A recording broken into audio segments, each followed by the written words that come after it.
सोच रही हो तपस्या? यही ना कि बार बार हम कैसे बच जाते हैं। तो एक बात समझ जाओ, तुम हमारा कुछ भी नहीं बिगाड़ सकती, क्योंकि महाकाल हमेशा अपने भक्तों की रक्षा करते हैं। अच्छा, तो मैं भी तो जरा देखूं कि कब तक तुम्हारे महाकाल तुम्हें बचाते रहेंगे। तुम हमारी चिंता क्यों कर रही हो तपस्या? तुम अपनी चिंता करो, क्योंकि तुम्हारे महासुर के असुरी लावे को, उनकी काली शक्तियों को अगर हम बांध सकते हैं तो प्रेम को तुम्हारे सम्मोहन से भी मुक्त कर सकते हैं।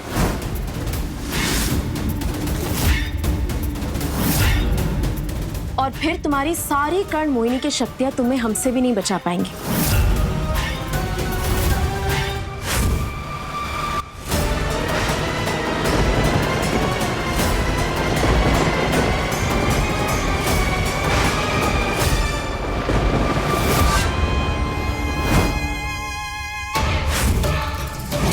गलती मेरी ही है जो मैंने इंसानी गुंडों पर भरोसा किया। ये इंसान किसी काम के नहीं होते, चाहे वो उज्जैन के सबसे बड़े गुंडे ही क्यों ना हो। आगे से ऐसी गलती मैं नहीं करूंगी।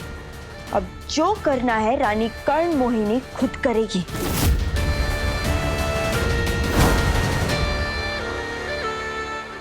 कद्दू जी, आप मेरे प्यार में मिले हुए पहले तोहफे हो। आपको ना मैं अपने जान से भी ज्यादा संभाल के रखूंगा।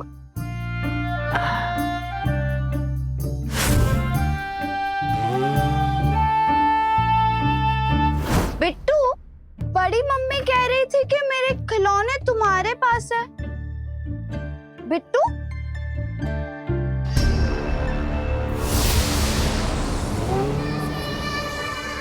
कद्दू,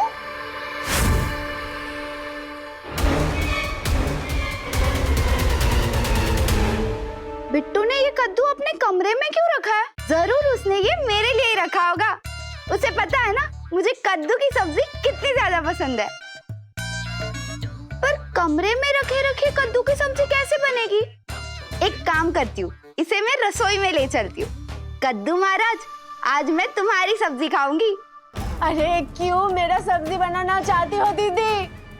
कोई कद्दू नहीं है, ये मैं हूँ, आपकी होने वाली भाभी। पापा, पापा, पापा कहाँ हैं आप? पापा, हमें आपकी मदद की जरूरत है। हे महाकाल, लगता है बाबा शिव साधना के लिए गए। अब कैसे रक्षा करें हम प्रेम की?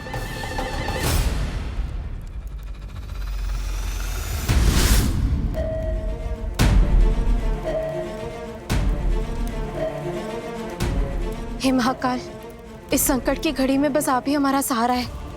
हम क्या करें? कैसे रोके तपस्या को? कोई रास्ता बताइए हमें महाकाल। जय श्री महाकाल।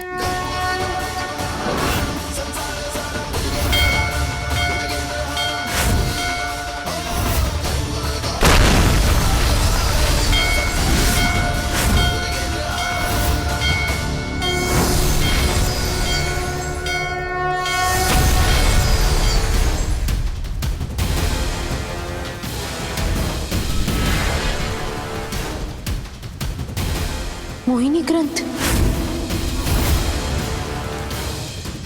शायद हमें हमारे सभी सवालों के जवाब इसी से मिलेंगे। रुक जाओ दिव्या।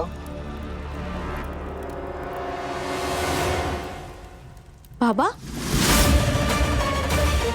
बेटी, मैं जानता था कि तुम इस मोहिनी ग्रंथ को जरूर ढूंढ लोगी, परंतु क्या बाबा?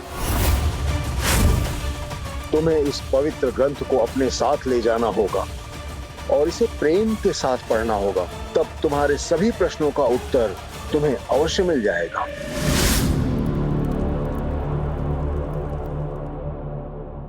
कद्दू,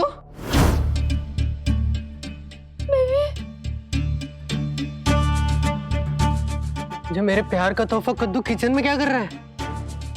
कहीं तुझे किसी ने काट दिया होता तो? नहीं नहीं, मेरे प्यार के तोहफे की सब्जी थोड़ी बनने दूंगा मैं। Thank you baby. तूने मुझे बचा लिया।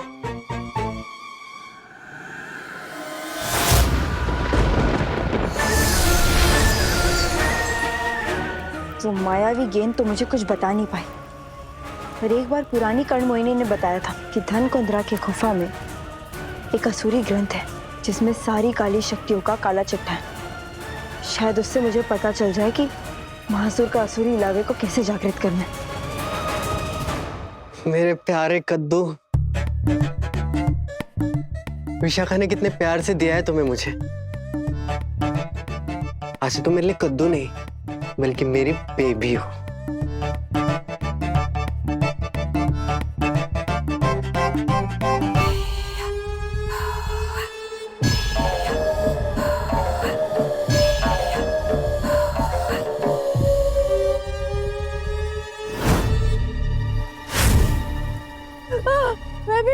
बेबी रुक जा बेबी, मेरा सर घूम रहा है।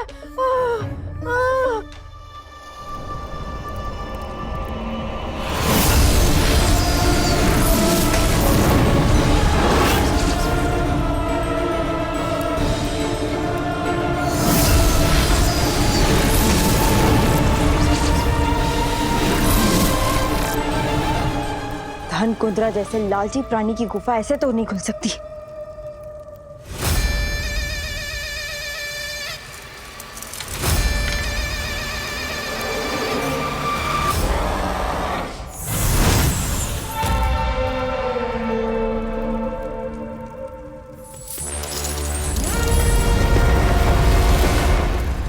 अच्छा, तो यहां से सीखा है धनकुंद्रा ने ये खन खन खन करना।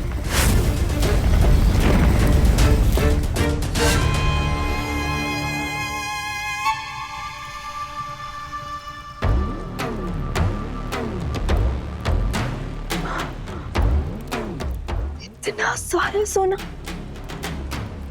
सब मेरा है।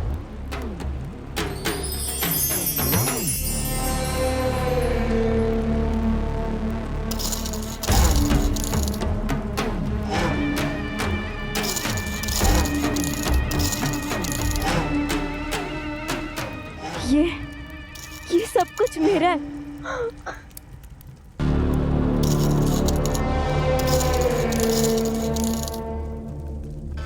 मैं भी कहाँ इन सब के चक्करों में पड़ गई। पहले मुझे अपना वो असुरी ग्रंथ ढूंढना होगा।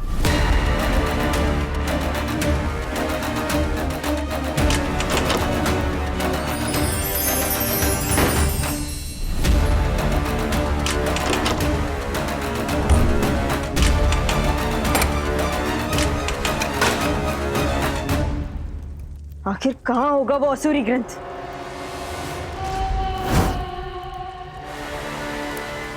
ये सोने से चमकती हुई गुफा में ये धूल खाता संदूक क्या कर रहा है?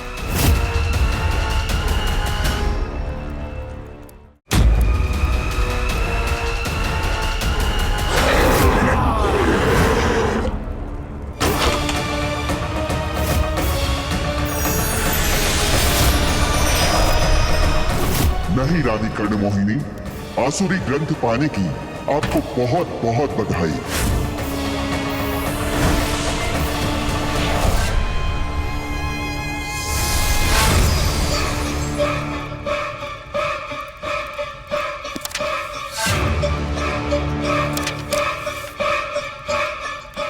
ये कैसा ग्रंथ है?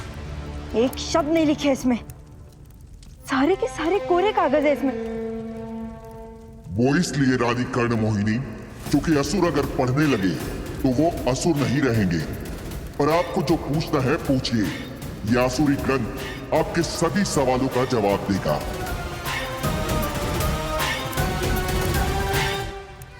ए असुरी ग्रंथ, पता मुझे कि मैं महासुर को कैसे आजाद कर सकती हूँ, और अगर मैं महासुर को आजाद नहीं कर पाई तो बिना उनके असुरी शक्तियों के मैं प्रेम को असुर कैसे बनाऊं?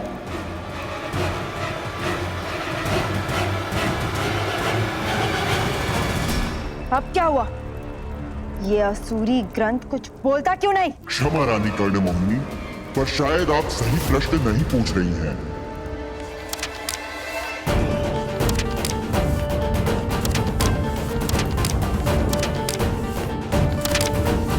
प्रेम, इस ग्रंथ में तो कुछ भी नहीं लिखा है। कितनी बार चेक कर रहे हैं हम, पर ऐसे कैसे हो सकता है? जब भी हमारे मन में कोई सवाल आता है तो ये ग्रंथ हमेशा हमारी मदद करता है, पर इस बार हमारे उलझनों को क्यों नहीं सुलझा रहा?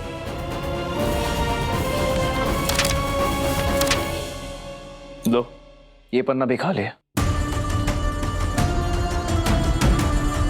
अच्छा, योगी जी ने हमसे कहा था कि इसे प्रेम से पढ़ो। शायद ऐसा तो नहीं कि हम इसे हड़बड़ी में पढ़ रहे हैं इसीलिए हमें कुछ पता नहीं चल रहा। तो क्या प्रेम से पढ़ो या गुस्से से, अगर इसमें कुछ लिखा ही नहीं तो फर्क क्या पड़ता है?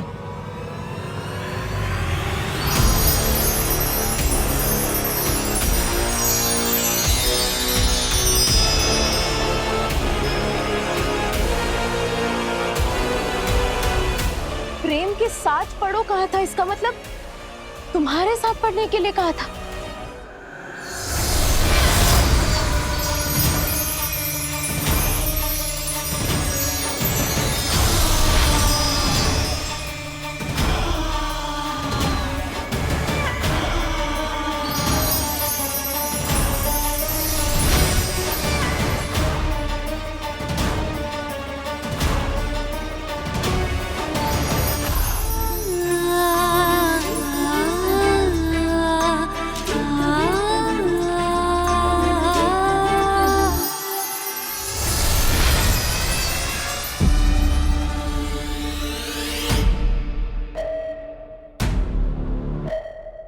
इसका मतलब क्या था दिव्या?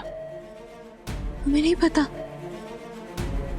हम तो बस तुम्हें तपस्या से बचाना चाहते हैं, पर ये अभी जो हमने देखा उसमें तुम और हम शादी के जोड़े में थे और तारे टूट रहे थे।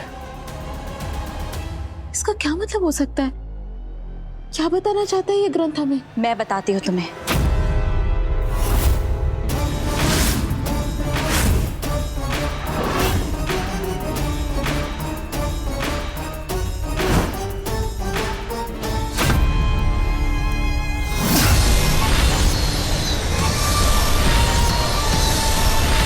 सवाल कभी गलत नहीं होते। जो मैं जानना चाहती हूँ वही तो मैं पूछूंगी ना। मुझे तो लगता है कि यह असुरी ग्रंथ ही बेकार है। बेकार में ही यहाँ तक आने के लिए मैंने अपने हार का चढ़ावा चढ़ाया। इसे मैं अभी के अभी जला के राख कर दूंगी।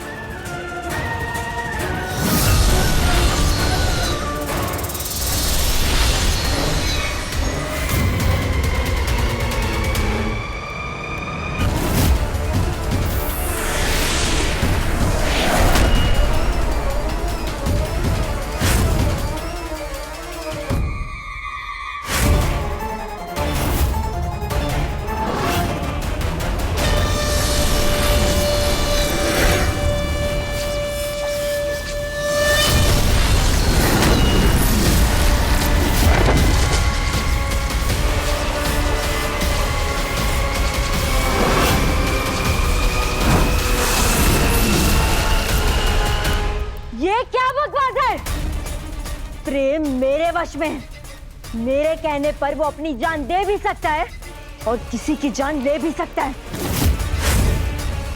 फिर वो क्यों दिव्या के साथ मिलकर मेरा अंत करेगा?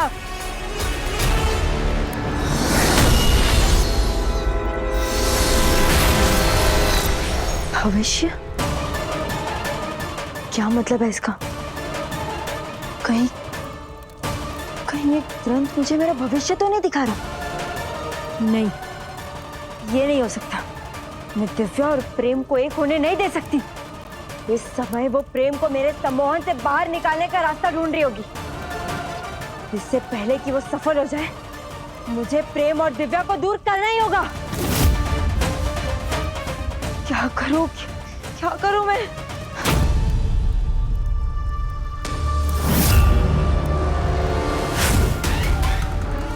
अब बस यही एक तरीका है, पर उसके लिए मुझे पहले इस ताबूत को मायावन से निकालकर मनुष्य के संसार में ले जाना होगा।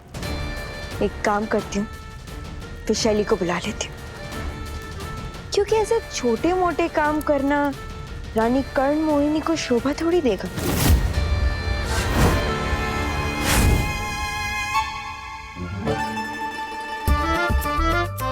ये कद्दू?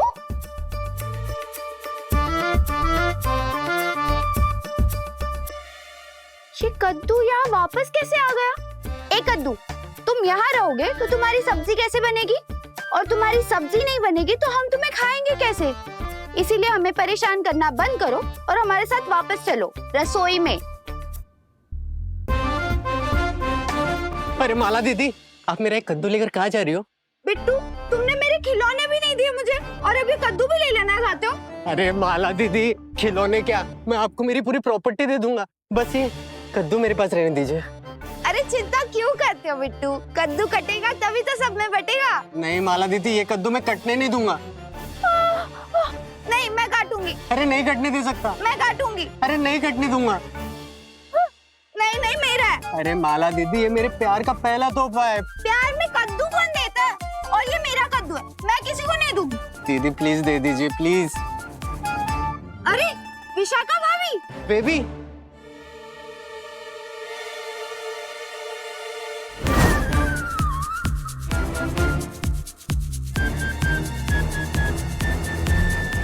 कद्दू कटेगा तभी तो सब में बटेगा।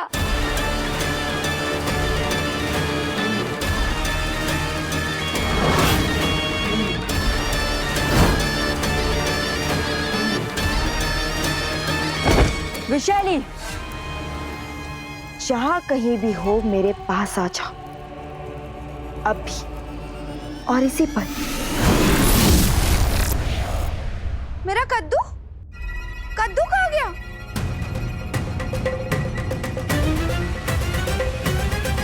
दिव्या, जब मैं मोहिनियों की सेविका थी तब मैंने अनेक शास्त्रों के अध्ययन किए थे।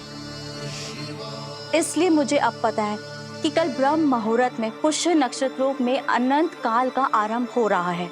पर चाची, इन बातों का उस छवि से क्या संबंध है जो हमें अभी इस मोहिनी ग्रंथ में दिखाया?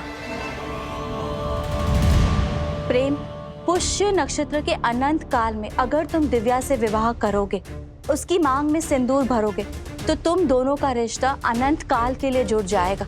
जन्म जन्मांतर तक तुम लोगों का साथ रहेगा। दुनिया की कोई भी काली शक्तियां तुम दोनों को अलग नहीं कर पाएगी, फिर वो चाहे कर्ण मोहिनी ही क्यों ना हो।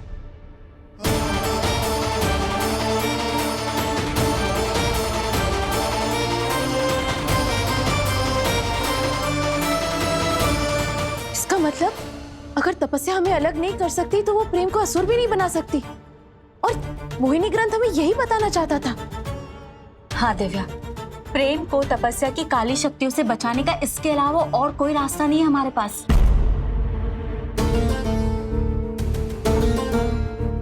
तो फिर ठीक है, कल सुबह के शुभ मुहूर्त में हम महाकाल को साक्षी मानकर प्रेम से शादी कर लेंगे। हाँ दिव्या, वो तो ठीक है, लेकिन उसके लिए तुम्हें महाकाल से दिव्य सिंदूर प्राप्त करके लाना होगा। दिव्य सिंदूर?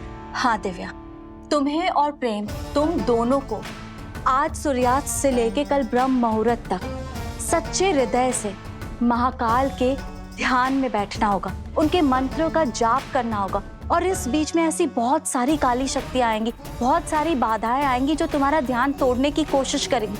लेकिन अगर तुमने महाकाल का आशीर्वाद प्राप्त कर लिया और उन्हें प्रसन्न करके उनसे दिव्य सिंदूर प्राप्त कर लिया, तो तुम दोनों की जोड़ी सदा सदा के लिए एक हो जाएगी। तो फिर ठीक है चाची जी, इससे पहले कि तपस्या को हम पर शक हो, हमें और देर नहीं करनी चाहिए। हमें साधना शुरू कर देनी चाहिए। मतलब प्रेम नई रानी कर्ण मोहिनी के सम्मान से बाहर आ चुका है, और वो दोनों हमेशा हमेशा के लिए एक होने जा रहे हैं, और नई रानी कर्ण मोहिनी को इसकी कोई खबर ही नहीं है। पर मैं भी क्या कर सकती हूँ? अगर नई रानी कर्ण मोहिनी ने अपने जादू लेप से मुझे ये कद्दू नहीं बनाया होता, तो मैं ये खबर उनको दे सकती थी। अब क्या करूं मैं? तुम दोनों को अभी के अभी महाकाल मंदिर के लिए निकलना होगा। ज्यादा समय नहीं है हमारे पास, जाओ जल्दी जाओ।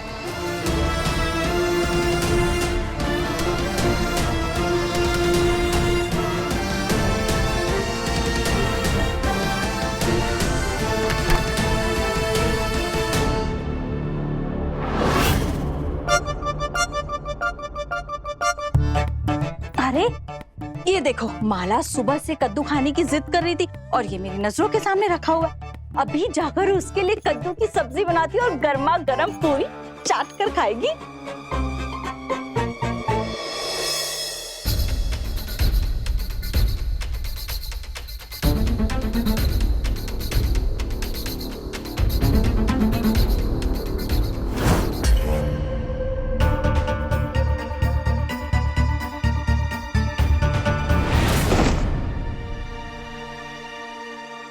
ठीक हो? इससे पहले कि तपस्या हमें देख ले, यहाँ से निकलना होगा। चलो।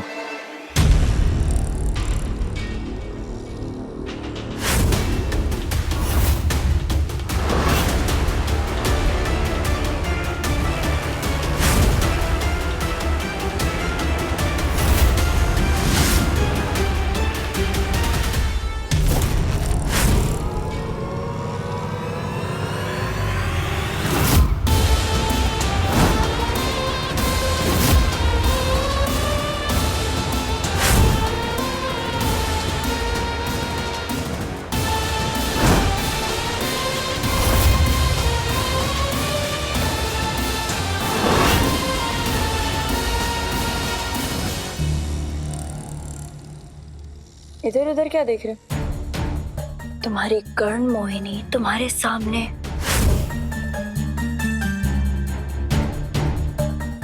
और वैसे तुम अपने कमरे से बाहर क्यों आए?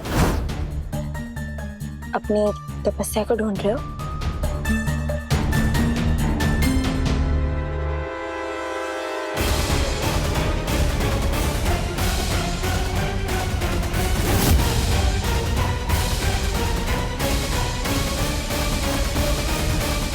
मेरे लिए क्या आ गया रानी कर्ण मोहिनी?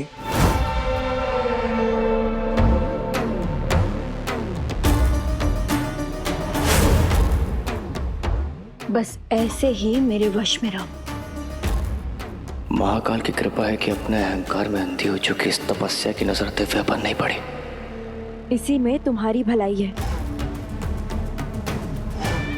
वैसे भलाई से याद आया, मैं तुम्हारे लिए एक तोहफा लाई हूँ। चलो प्रेम।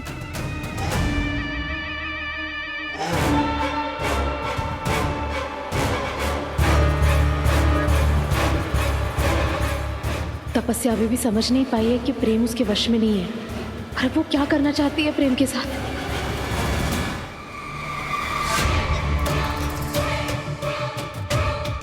प्रेम, दिव्या ना तुम्हें मुझसे अलग करने का रास्ता ढूंढ रही है, इसीलिए तुम्हें उससे दूर रखना बहुत जरूरी है। और पता है, मैं तुम्हारे लिए ये तोहफा लाई हूँ। मैं जानती हूँ प्रेम कि तुम्हें ना बिस्तर पे सोने की आदत है, पर अब तुम असुर बनने वाले हो, इसीलिए तुम्हें अपनी आदतें बदलनी होगी। और कुछ दिनों के लिए ये ताबूत ही तुम्हारा बिस्तर होगा, सिर्फ तब तक जब तक मैं महासुर को शिप्रा नदी के बंधन से मुक्त नहीं कर लेती। आओ प्रेम, रानी कर्ण मोहिनी की आज्ञा का पालन करो। इस ताबूत में लेट जाओ।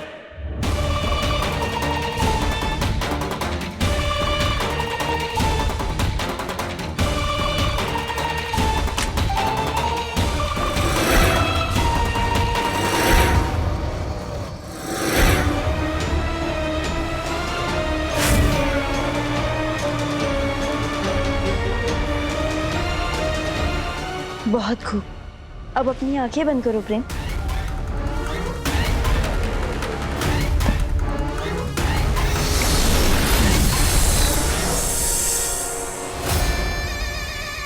अब तुम अपनी आंखें खोल सकते हो प्रेम।